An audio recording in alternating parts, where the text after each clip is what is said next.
عمران خان شفا هاسپټل ته منتقل نه کړل شو. دا ویډیو چې زه ریکارډ کوم تقریبا 1 بجه د شپې 12 بجو پورې ټایم چې عمران خان وا شفا هاسپټل ته منتقل کیږي. خدا 1 بجه او تر اوسه پورې عمران خان شفا هاسپټل ته نه دی منتقل کړل شوی.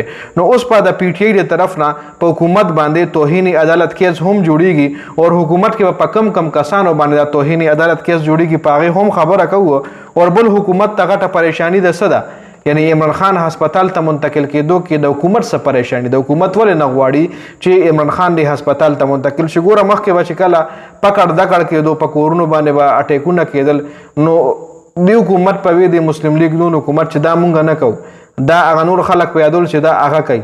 نو اوس د عمران خان د مطلب شفا هسپتال ته منتقل کېدو باندې درخواست تاسو ولې ورکړی دی؟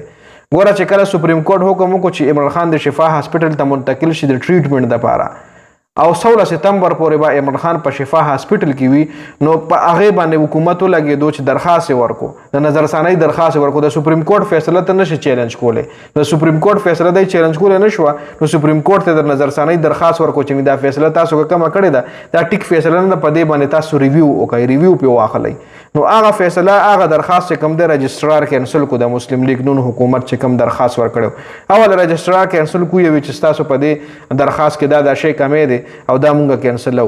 نو اوس که چېرې توهین عدالت کیس جوړیږي نو په حکومت په کم کسانو باندې به جوړیږي. 3 کسان دي چې په هغې باندې به د توهین عدالت کیس جوړیږي.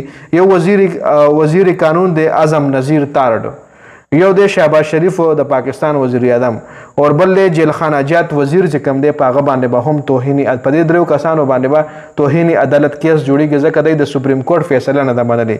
بل 16 سپتمبر پورې ګوره حکومت چې کوم 2 پریشانیانې دي هغه دا دي. یو پریشانی خو دا ده چې 16 سپتمبر پورې به ولې عمران خان په هسپتال کې وي، دا هم د حکومت یو غټه پریشانی دی. وی چې بس عمران خان خو به یو ورځ ټریټمنټ دپاره لاړ شي هسپتال ته، واپس پاړیاله جیل ته منتقل شي.